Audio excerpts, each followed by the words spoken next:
Gurubhyo Namaha. Guruve Saranam. Sadasiva Samarambham Shankaracharya Madhyamam Asmatacharya Paryantam Vande Guru Paramparam.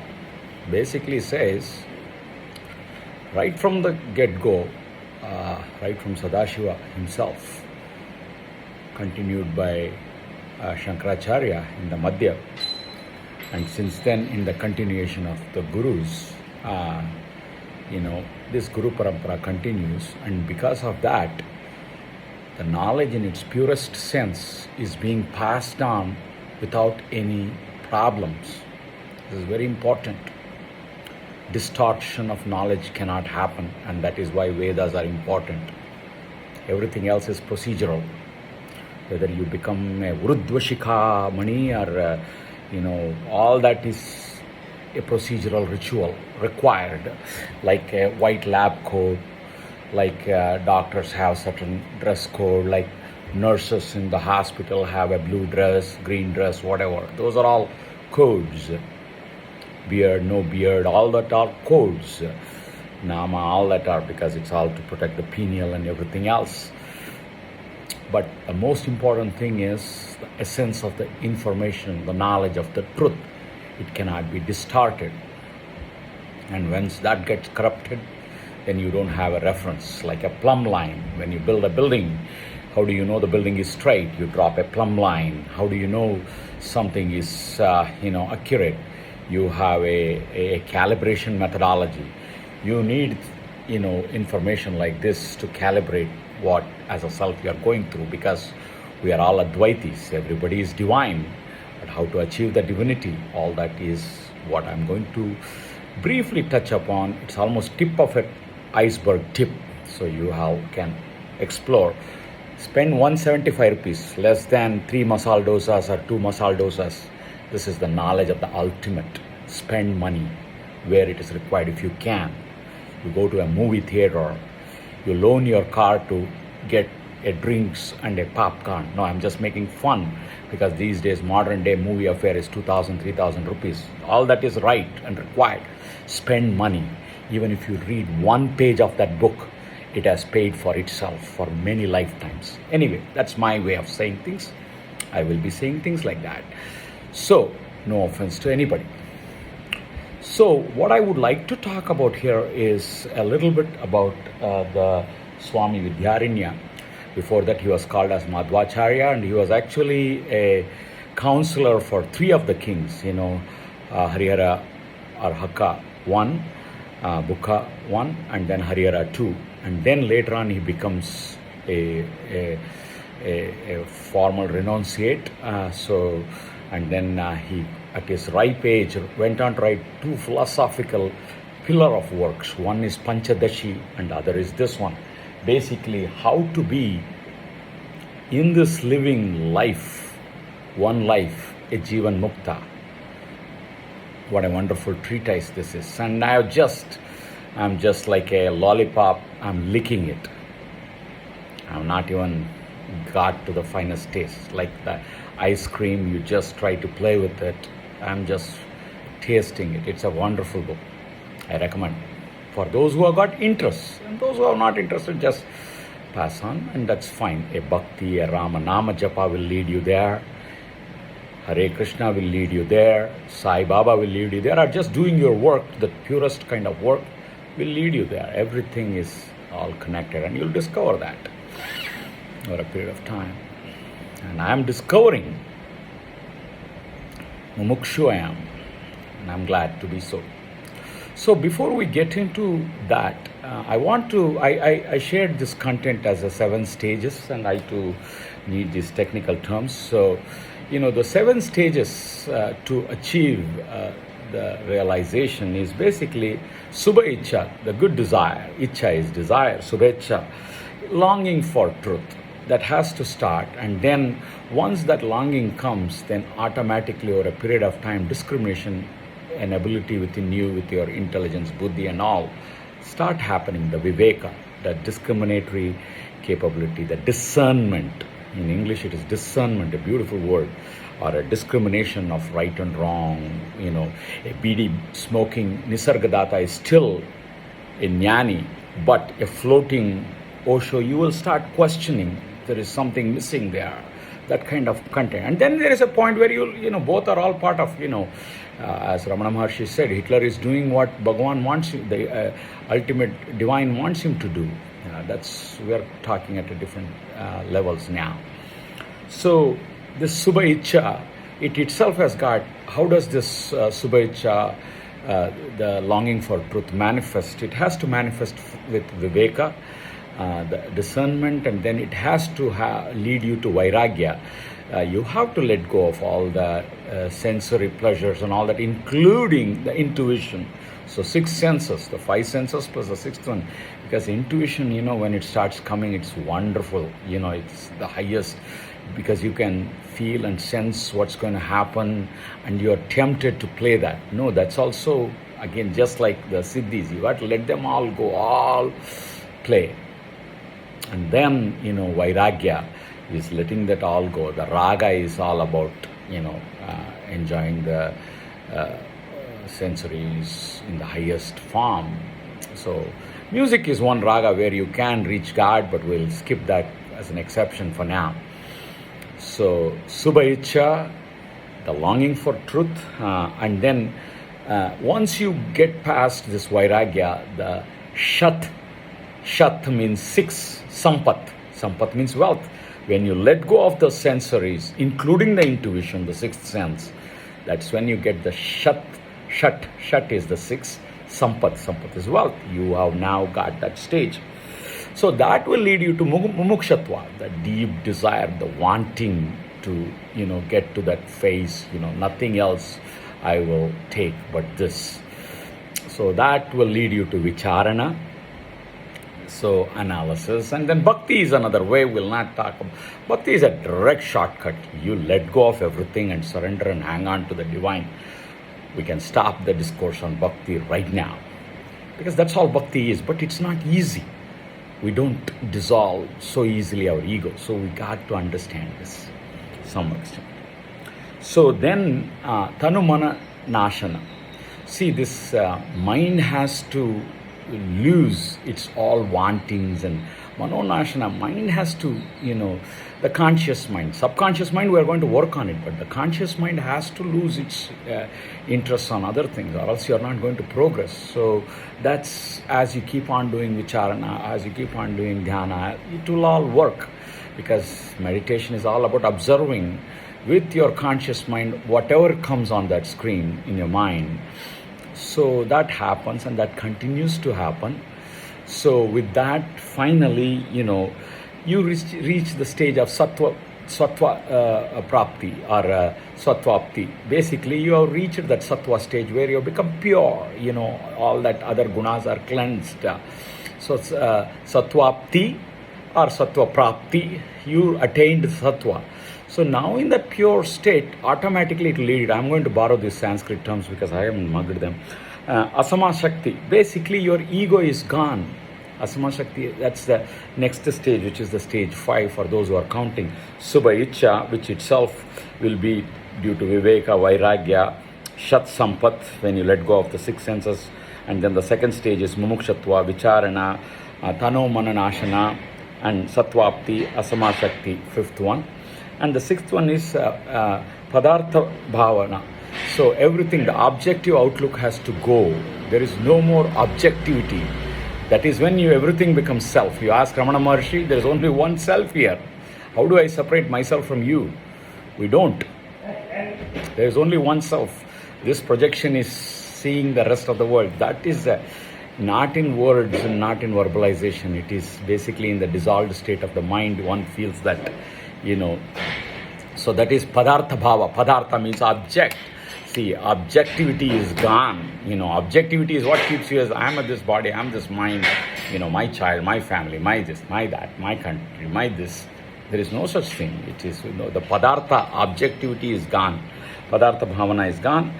And then it is all Turiya. So it's the seventh state where a jnani lives. So this is one aspect of it. I just wanted to cover that as a background. But actually Vidyarenya wrote another great treatise which is Panchadashi. So that's not this book, but I just want to briefly mention that my Guru Sarvapriyananda, he did give a good story to explain the Panchadashi. Panchadashi is basically ignorance. We all have ignorance, avidya, knowledge is not clear. So we are thinking certain things like I am this body, I am this mind, and everything else I have to acquire from outside. So that is our ignorance. So you always have the ignorance. Then with an ignorance, what will happen? You will always have dukkha. You'll have problems because ignorance will lead you to problems. So you'll always be seeking things outside, and then that will lead you to problems. So dukkha. Ignorance, dukkha, and then all the pain and everything else. There's another term for that. Next is Jackie, wait. Daddy is speaking. Come here. Then the third one is, aparoksha jnana, paroksha jnana. Someone else comes, and a guru comes from external and gives you that knowledge, what is the true. So it's paroksha jnana. And then he also makes you realize it as aparoksha within, without paroksha means vision, within the self you can get that knowledge. So paroksha aparoksha jnana, knowledge. And then the Panchadashi is all about 5. The 5th stage is then dukkha nivritti, santosha prapti. Once dukkha goes, santosha prapti, shanti nilaya. So shanti comes. These 3 comes in threefold. Once dukkha goes, santosha comes. Once santosha comes and sustains, it is shanti state. So this is the Panchadashi. And the good example is that, dasamasya tvameva. That one story about 10 men going in a boat, coming to the other side, and then each one counting 1, 2, 3, 4, 5, 6, 7, 8, 9. Each one counts 9 because they are used to searching the knowledge outside, the Mars, the interstellar expedition, the CERN expedition to find the Higgs boson particle, the God particle. Everything we want to find it outside. Everything is here. We don't want to do all that. That's the Western scientific microscope, telescope world we are all trapped in, and trapped to the time boundness. We are always time bound. Our mind is trapped in this time bound. Forget about chronological time. I too know today is Sunday, tomorrow is Monday. There is some chronology. We have to catch a train and all that. No, we're not talking about chronological time. We're thinking everything in time bound thinking. That is the first sin we got into this because of this Western mode of knowledge acquisition. Anyway, so, these guys searched for that 10th man outside. Each one searched, so only counted 9. A guru comes and finds that, hey, all 10 of you are here. And he counts and shows them, you 10 are here. That is paroksha jnana. He makes them realize, but they have to self-realize. So he says, go and do the counting now. So they count 1, 2, 3, 4, 5, 6, 7, 8, 9. And then says, dasamasya ayameva tvameva, so point it to yourself. So you are the 10th man. So then they recognize that. So right within is the 10th man, and that is how the knowledge is. Divine is right within. All the sciences are within. So that is the Panchadashi explained in a small story by Sarvapriyananda. I didn't read Panchadashi, but that was good enough for me, the concepts and this analogy. So this one I wanted to explore. This is a very great book, Jeevan, Mukti, Viveka. And in this book, basically, Acharya Vidyarenya expounds a lot of great fundamentals. I am looking for another couple Sanskrit terms because, that's my, lacuna. So, but the thing is, here also he says that it's based on the 3 stages. First, the knowledge of the truth has to happen. What is the true knowledge? You have to acquire that through Vedic traditions. It has to come to you, the knowledge of the truth. Upanishads, the Vedas, the hardcore essence. Today, Rupert Spiras and Eckhart Tolle's and all are, able to understand and and they're progressing, and Sri Sri, Jaggi, all these folks, ultimately the knowledge of the truth came from the vriksha of Vedas, the Upanishad. And don't separate Upanishads from Vedas. Yeah, Adi Shankara tried to give emphasis to the Vedanta, but he also incorporated Vedas. He made the the branches all stood, and he even gave all the Panchayadana Puja and everything for the right reasons, right? So, basically, it's all about knowledge of the truth. And then you have to, basically clean your mind, So you have to dissolve your mind, actually, dissolution of the mind, mano nasha. Mano nasha, not mano laya. Mano laya happens in meditation. If everybody in this group were to go in front of Tirupati Balaji and be able to sit in his Garbhagudi for half an hour, after half an hour everybody will come out. That's beside the point. But at least for half an hour everybody will have a mano laya. Mano laya is one thing. Mano nasha has to happen. So dissolution of the mindset has to happen. And then, vasana. Vasana is basically your mental latency. That has to be effaced, completely removed. So these are the trifactors. If you are able to do all these things, three things, you will become a Jeevan Mukta. And that is what he expounds in this. And in fact, Vashishta, Muni, he in his explanation to Rama, Raghava, he says, why are you feeling this world is so real, Raghava? Because you have been taken birth so many lifetimes. You will not so easily, think that this is not solid, this is not real, this is, this Padartha Bhavana will always be there until, because of the mind, because of the Indriyas, but, only once one becomes Jeevan Mukta, one realizes that I am the Brahman, I am the divine, everything is right here, and all this is a play for that purpose only. So, interestingly, what Vidyarenya says is that first one has to become a vividisi sannyasi, meaning you have to acquire the knowledge.